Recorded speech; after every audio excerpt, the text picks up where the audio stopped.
भारत जोड़ो यात्रा 12 दिनों में करीब 200 किलोमीटर का सफर तय कर केरल के चेपुड़ पहुंच गई है। अगले 12 दिन अभी यात्रा केरल के विभिन्न जिलों से गुजरते हुए 1 अक्टूबर को कर्नाटक में दाखिल होगी।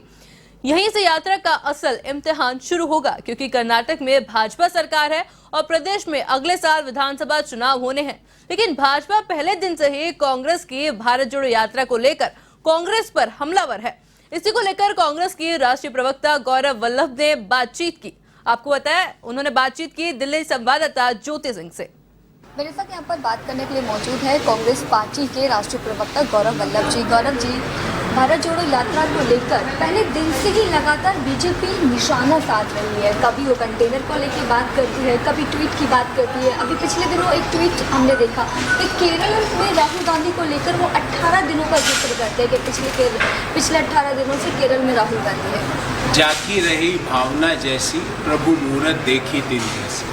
जिसकी जैसी भावना रहती है वो वैसी ही बात करता है। झूठ शिरोमणि महिला श्रीमती स्मृति ईरानी जी ने कहा कि राहुल गांधी जी ने विवेकानंद जी का आशीर्वाद नहीं दिया। जब देश के लोगों ने उनको वीडियो बताए तो झूठ शिरोमणि महिला को जरा भी लज्जा नहीं है, अपनी गलती की माफ़ी भी नहीं मांगी। उनको लगा चलो आगे बढ़ते। फिर झूठ शिरोमणि बालक बीजेपी के आईटी सेल के प्रमुख ने ट्वीट किया कि राहुल गांधी जी वार्ताएं नहीं करते, प्रेस वार्ता नहीं करते। अरे मोदी जी की बात नहीं हो रही है, राहुल गांधी जी की बात हो रही है। उनका पिछले 10 से 12 दिन में राहुल गांधी जी ने अनेकों बार प्रेस से भी वार्ता करी। और भारत जोड़ो यात्रा देश को अपने मन की बात सुनाने की नहीं, देश के लोगों की मन की बात सुनने की यात्रा। फिर घटिया, निम्नता और घृणितता की जो पीक होती है वो पार करी तमिलनाडु के बीजेपी के आईटी सेल के प्रमुख ने, जिन्होंने मर्यादाओं और रिश्तों को, सारी मर्यादाओं को पार कर दिया। पर मोदी जी, जेपी नड्डा जी, अमित शाह जी चुपचाप बैठे हैं, उनको अपनी मौन स्वीकृति दे रहे हैं। मैं मांग करता हूं कि जब देश की कैबिनेट मंत्री झूठ बोले तो प्रधानमंत्री जी को माफी मांगनी चाहिए।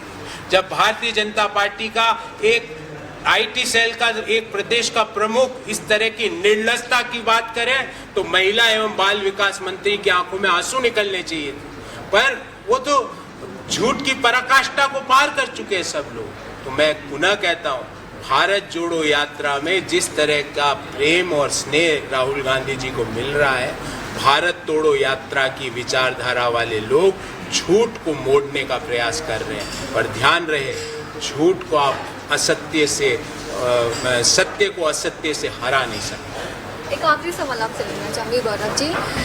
अगर हम बात करें कैप्टन अमरिंदर सिंह की, तो वो पहले ही बीजेपी में शामिल हो चुके थे, लेकिन आज उनकी पार्टी का विलय बीजेपी में होने जा रहा है। उसके साथ ही साथ कई और नेता भी हैं जो बीजेपी में शामिल होने जा रहे हैं। देखिए, जब उन्हें मुख्यमंत्री पद से कैप्टन साहब को कांग्रेस ने हटाया तो सिर्फ इसलिए हटाया था क्योंकि वो बीजेपी के एजेंट के रूप में काम कर रहे थे। आज उनका जो ये निर्णय है उससे ये बात साबित हो गई कि वो बीजेपी के इशारों पे काम कर रहे थे। आज वो उन लोगों के साथ जाकर खड़े हो गए हैं जिन लोगों ने देश के किसानों के ऊपर 3 काले कानून थोपे थे। आज वो उन लोगों के साथ जाके खड़े हो गए जिन्होंने पंजाब के किसानों को खालिस्तानी, ठलुए, निठल्ले, मुफतखोर जैसे शब्दों का प्रयोग किया था। तो हम जो सोच रहे थे उनके बारे में, आज उन्होंने साबित कर दिया कि वो सही था। एक और सवाल आपसे लेना चाहूँगी चंडीगढ़ यूनिवर्सिटी को लेकर। वहाँ पर जिस तरीके से एक एमएमएस को लेकर प्रोटेस्ट किया जा रहा है, लेकिन कुछ आरोप जो है वो पुलिस पे भी लगाए जा रहे हैं। पुलिस का कहना है कि लड़कियों ने सुसाइड नहीं किया अभी तक, और वहाँ के छात्रों को भी मारपीट की भी तस्वीरें कुछ सामने आई है जिसमें पुलिस नकारती हुई दिखाई। कहाँ है पंजाब के मुख्यमंत्री? मैंने सुना है जब इस तरह की घटना वहाँ हो रही थी उस समय पंजाब के मुख्यमंत्री जर्मनी के कोई शहर में विचरण कर रहे थे। कहाँ है? कहाँ है प्रशासन? कहाँ है हमारी साइबर सिक्योरिटी का बिल जो बरसों से पेंडिंग पड़ा है? कहाँ है श्री कृष्णा कमेटी की रिपोर्ट जो सरकार ने ठंडे बस्ते में डाल रखी है? कहाँ है डिजिटल गवर्नेंस और डिजिटल रिस्पॉन्सिबिलिटी का चार्टर? तो ये सारी चीज़ें आज समाज में एब्सेंट है।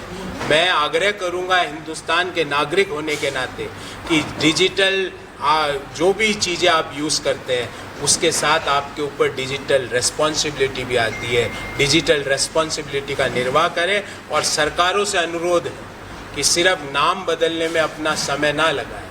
देश के सामने जो नई चुनौतियां आ रही है उसके ऊपर नए कानून, नए प्रोविजंस, नए एक्ट्स लाने का भी काम करें। धन्यवाद हमसे बातचीत करने के लिए। तो ये थे मेरे साथ कांग्रेस के राष्ट्रीय प्रवक्ता गौरव वल्लभ। कैमरा पर्सन रेहान के साथ ज्योति सिंह, A1 TV, दिल्ली।